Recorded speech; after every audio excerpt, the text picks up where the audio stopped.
What's the story, everyone? Welcome back to GA Fan TV. My name is Aaron, and we are here today to preview this weekend's All Ireland football final between Dublin and Mayo.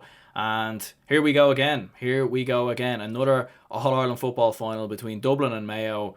I think this is the fourth All Ireland football final between Dublin and Mayo since 2013. You know, you had 2013, 2016, 2017, and obviously we played Mayo in All Ireland semi-finals, I believe, in 2012, 2015 and 2019. So we've played Mayo, I think almost every year since 2012. I think other than 2014 and 2018, we've played Mayo, which is quite incredible as a Dublin fan myself. But look, listen, obviously, you know, we're here to break down the game. We're here to preview the game. And I will be speaking to Patrick Sharkey from GEA Zone, of course, who obviously we done an All-Ireland under-20 football final preview during the week.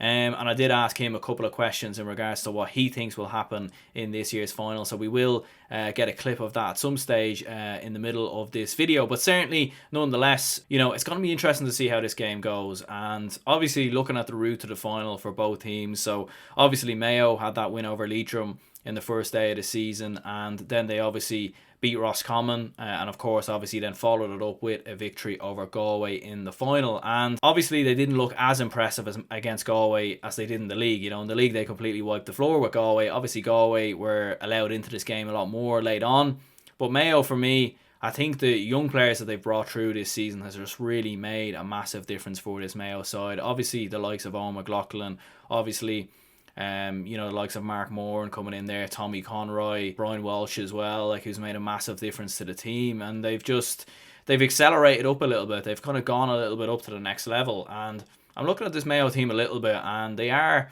you know, we'll show in the clip with Patrick in a few minutes, but you know, we are very, you know, Mayo are very similar to the 2010 Dublin team, in my opinion. Dublin in 2010, they got hammered by Meath in the Leinster Championship semi-finals, but what they done afterwards was they really re-evaluated themselves after that loss, and it followed on from obviously the 2009 hammering to Kerry as well, where we were absolutely humiliated and probably one of the most embarrassing displays ever from Dublin at senior football level. And you know, obviously going into the 2010 season, you know, Kieran Whelan wasn't there anymore, Jason Sherlock wasn't there anymore, Shane Ryan, a lot of these older players were really kind of not in the team anymore. Alan Brogan would come back into the team eventually, but in 2010 he was kind of there was a lot more emphasis on the younger players coming in, the likes of Dermot Connolly, the likes of Owen O'Gara, who came into the side, Philly McMahon as well. There was just this emphasis on a lot of the younger players coming into the team. And in 2010 Dublin didn't win an All-Ireland. They were beaten in the semi-final by Cork, but it was the first year where Dublin really looked like they could genuinely win an All-Ireland, you know, because they hadn't won one since 95, obviously, before 2011. So obviously Dublin went on to win it in 2011, and that just propelled them to the next level. And this Mayo team, they remind me a bit of that. And I don't know if you could class their 2010 as last year because they won the league and lost in the semi-final, but I'm seeing a lot of similarities between Dublin in that era, because Dublin had Bernard Brogan, they had Alan Brogan, they still had a really, really good team, and they had very experienced players. But then they just added, you know, a bit more with some of the younger players they brought in. And I see that similarity a little bit with Mayo, with the fact that they still have Killian O'Connor, Aidan O'Shea, you know, these kind of players, and now they're adding more players in there as well. So it's going to be a very interesting final nonetheless. It's going to be interesting to see how Dublin will deal with some of Mayo's threats, without doubt, because obviously Owen McLaughlin, Paddy Durkin, they like to overlap as wingbacks. They cause a lot of problems. So it will be interesting to see how Dublin deal with that threat. And obviously for Mayo, defensively, they were very poor in that game versus Tipperary, and that would be a big concern. I don't think they were poor defensively as such against Galway and against Roscommon, so it was interesting to see how those defensive lapses came in. Did James Horan just say, look, listen, Tipperary aren't that good defensively, so if we just, you know, keep going at them, keep attacking them, the goals and the points will come? But it was an interesting approach, and that would be the worry from a Mayo point of view, because when you have Con O'Callaghan driving at that Mayo defence, that's going to be very tough for Mayo to deal with. And Tipperary had so many goal chances in that game. They could have scored 6 or 7 goals. They probably could have even scored 7 or 8. So if Dublin get those same goal chances in this game, the game could be over at half time, and that would be the big worry, I think, from a Mayo point of view. I think the other kind of main concern from a Mayo point of view, I'd imagine, is the fact that, yes, they beat Galway. And I suppose you could say the same for Dublin. Dublin really haven't really been tested, but obviously they played Tipperary in an All-Ireland semi-final. You know, if they had played Kerry and maybe beaten them, I think they'd come into this game a little bit differently, in my opinion. Like, don't get me wrong, Tipperary are a great team and they've achieved a lot of great stuff, but I do also think that in many ways that Mayo really, you know, they weren't expecting to play Tipperary, and they obviously beat them. They've done a fantastic job. But I think it's a bit different coming up against this Dublin side. Like, it's different playing Tipperary, Galway, than it is coming up against Dublin. And it will be interesting to see the midfield battle as well, because obviously Brian Fenton and James McCarthy, if he's in there, going up against Loftus and Ruan, that will be a very intriguing midfield battle nonetheless. It's going to be very interesting to see how that plays out. Brian Fenton, he just has such an influence in the game, and I think if you can marshal him a bit and try and take him out of the game, it does influence Dublin a bit, because in the All-Ireland final last year, the drawn game against Kerry, Brian Fenton was marked out of the game brilliantly by David Moore, and Dublin struggled. And look, they struggled for a number of reasons. They were down to 14 men, which, you know, kind of we'll kind of transition into the next point now in just a moment. But certainly that did make a difference, and that will be something that Mayo will certainly look at. If you can stop Fenton playing, if you can stop Fenton getting on the ball, that does a little bit of the work, and it gives you more of a chance. So that will be an area I think that Mayo will most certainly look at going into this game. Going back to, obviously, I was speaking there about Dublin having 14 men against Kerry. One of the main reasons for that was Johnny Cooper, who of course got sent off in that All-Ireland final in the drawn game. Look, listen, Johnny Cooper, I think he's been a great servant for Dublin down the years. He's done great things. He is a great footballer, no doubt about it, but he does just have these defensive lapses in him. He seems to have just one or two errors in him where you're like, what are you doing? Like, what are you actually doing? And obviously he brought down Martin Riley and got a black card, and that was a little bit suspect. Most certainly, it should have been a black card, and it wasn't given. So that would be a concern. Like, if you had Johnny Cooper going up against Cillian O'Connor, like that would be a bit of a worry. Even Tommy Conroy, like that would be a bit of a concern. So that's something I'm sure that Desi Farrell is looking at. And look, listen, there's so many players that could come in there. You could probably put Philly McMahon in there instead. He hasn't got enough game time, in my opinion. Philly McMahon, I would have liked to see him a bit more. I thought he had a very good club campaign. It will be interesting to see, like how Desi Farrell sets up this Dublin team coming into it. You know, how will Mayo deal with the likes of Dean Rock in the team as well? Dean Rock obviously probably didn't have his best game against Cavan, 6 points, but missed a couple of frees and wasn't up to his usual standards. But I'm sure he will want to up those standards, and he'll definitely be a massive threat for this Mayo team. But I think what we're going to do now anyways, I did have Patrick on during the under 20 football final preview show. So what we're going to do is we're going to play a clip from that, and let's have a look. I suppose we'll touch on the All Ireland final just briefly. What do you reckon will happen in this Dublin and Mayo game? Like, are Mayo as good as what people think coming into this, or is it kind of all just a bit of hype, a bit of too much hype? I wouldn't exactly say Mayo are a better team than Dublin, but you know, there's people like Jim McGuinness, and even the Donegal legend Noel Hegarty, who think that Mayo have what it takes. Even Jim McGuinness said this back before the championship started, that Mayo were going to do, you know, and everyone. So, like, there is, you know, genuine men that know what they're talking about, saying that Mayo are going to win, and I can see the valid points behind it. And Mayo have a lot in their team, and you know, 2020's been a strange year, and there's always got that element, and you know, and you're probably gonna you know, send the man away coach, but I think they'll be able to just slide past Dublin. I don't want to predict it, you know. It's not that I have anything against Mayo, but it just probably they'll never stop talking about it for at least the next 50 years, like, so, you know. But it's just, you know, what's in it and all the rest. But you know, and it's probably and there'll be no social distancing around Mayo. You know, it won't be organised by the county board, but there'll be plenty of gatherings, you know, to celebrate it. And you know, to be fair, a lot of Dublin people just wouldn't pay heed to it if they want it. Yeah, it's hard to know. Like I was in Dublin, well, obviously I'm in Dublin, but I was in the city centre at the weekend, and everywhere was crazy. Everywhere was really really busy. It's probably as busy as I've ever seen it. So like if if Mayo fans were to celebrate, to be honest with you, I couldn't really begrudge them if they were to win. Mm, To be honest with you, just because of like obviously it's been such a long time 69 since they won an years. All Ireland. Yeah, I mean it means so much to them. And I suppose 2020 has been a mad year. Like you had like Liverpool win the Premier League, which Yeah. Which, yeah, all Liverpool was fans like. probably won before the lockdown. In all honesty, but I don't Mm, know. Like 2020 has been a mad year. you know, and What yeah. What do mm, you reckon? Like, do you think is there any Mayo players in that team that you think could even cause any problems to Dublin coming into this? Do you think? mm.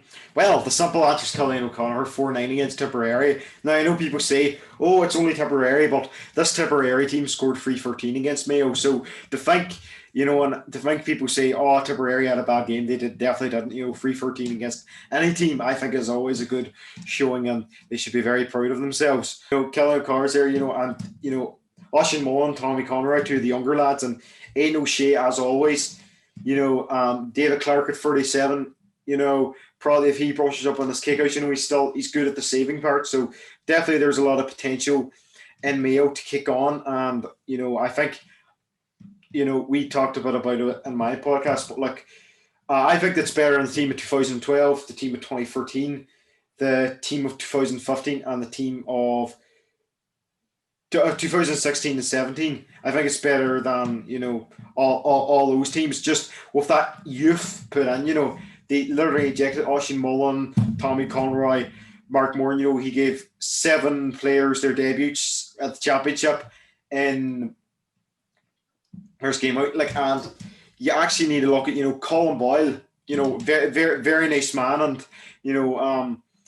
he is one of the best fullbacks, probably of the last 20 years in the GAA, and he can't even get in the Mayo bench anymore. So that really shows you the amount of quality they have when someone, I know he's getting on with age, but still, he's still, someone of his caliber can't even get in the bench. It's crazy. Yeah, it is. It is a bit mad, all right, and yeah, because I suppose in 2012, 2013, they were kind of they were still a very young team, like Aidan O'Shea and Cillian O'Connor, Lee Keegan had just come into the team, and then obviously, like I was saying before on your podcast, like in 2016 and 2017, I honestly don't think Mayo were that good. They were being beaten in Connacht championships. They were scrapping through qualifiers. They got a couple of lucky wins, in my opinion. Although, Yeah. look, listen, you can't fault their heart or desire for coming through those games. And I think Dublin were there for the taking in 2016. Like, we went to a replay and Dublin, like the 2 goals that Dublin had scored were not even from them, like they were own goals. So it was a bit mad. I kind of get the vibe of like a 2010 Dublin feeling off this Mayo team, where like in 2010 Dublin just they're obviously hammered by Mead, but then they kind of reevaluated, brought through some new players after that, like Dermot Connolly and Owen O'Gara and players like that, and just seemed to kind of restructure themselves a bit, and got beat that year by Cork in the semi-final, but they went on and won it the next year. So it could be something similar for Mayo, the way they kind of have those experienced heads in there and bringing through some new players. So it will be interesting to see what happens. But what's your prediction anyway? So you're going with a Dublin win? Well, I would, most people like it, and I'm gonna, fall, at the start, I'm not gonna lie, before Champions started, I thought, Jim McGuinness, who I always came across, and he always comes across in Sky Sports as a very smart man. In his book, he comes across a smart man always, was as hailed as a genius in Donegal, but I thought he was kind of gone mad by predicting, Mayo to win the All Ireland. Now, look at him now. He looks to be an over genius, and I just, I think they're better than the teams of the previous years there, and I think they've finally maybe.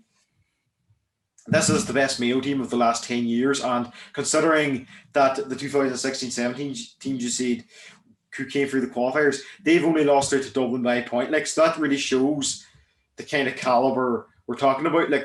that was narrow losses, and it's been unlucky for them. And you know what? I don't, as much as Mayo fans you'd like to use this excuse, I don't believe in your curse. I don't believe it's real. You know, I think it's, you know, and hopefully it works. I think it's more of a player culture issue in Mayo. But look, I think, you know, it's 2020, and look, everybody will do anything to win it. And I just think, yeah, I think they will fall. And you know, but bear in mind, Dublin will come back stronger next year, I'd say. But yeah, I'm gonna have to probably, you know, probably see a mental doctor about this. But it's going to be a Mayo one. Well, there you go. You heard it here anyway. I don't know. I think if that happens, yeah, I don't know. I mean, it could happen. It's not impossible, but. So yeah, look, listen, great to have Patrick on as always, and obviously he's predicting Mayo to win the All Ireland Football Championship this weekend, which I'm sure Mayo fans watching will be very, very happy to hear. But personally, I don't see that happening. I am going to say that Dublin wins this game by 6 points. Dublin have won the last 2 All Ireland finals by 6 points, and I think that trend is going to continue once again. I do think Mayo are moving in the right direction. Like, don't get me wrong, I do think. With the young players coming through at the moment, that within the next 2 or 3 years, like they could win an All Ireland. It's not impossible. It's definitely not impossible, and they will come close. But I just can't see how they're going to stop Fenton in the midfield. If Dublin press up on Clark's kickouts like they done in the semi-final last year, how are Mayo going to deal with that? That's going to be interesting as well. How are they going to like defensively? They were poor in that Tipperary game. How are they going to stop Con O'Callaghan driving at them? So it's going to be interesting. I think Mayo's threats won't be as significant as the threat of what Dublin have. Like Mayo, obviously, they do have, as we said, Cillian O'Connor is in brilliant form without doubt, but he has actually, like I was looking into this before this preview, he has only scored 5 points from play in All Ireland finals, which is an interesting statistic. And Aidan O'Shea has never scored a point from play in an All Ireland final. Now, you know, there won't be fans there. Croke Park won't feel the same as normal All Ireland final day, so that could make a difference for the Mayo team a little bit, but that would be a concern. That Dublin have done a great job on Cillian O'Connor down the years. The only time I can remember Cillian O'Connor really having a great game against Dublin was in 2015. That will be interesting to see, you know, how Mayo really get Cillian O'Connor into the game if he is being marked out of it. So it will be close. It will be interesting to see, but I do think Dublin will ultimately have a bit too much for Mayo and win the game by 6 points. But yeah, look, listen, we're going to go ahead and wrap this up here. Do leave a like and subscribe if you haven't already. There'll be plenty more videos out, and of course the match reaction after the All Ireland football final on Saturday will of course be out as well. So yeah, look, listen, I'm going to go ahead and wrap this up here. Hope you enjoyed, and I'll see you in the next video.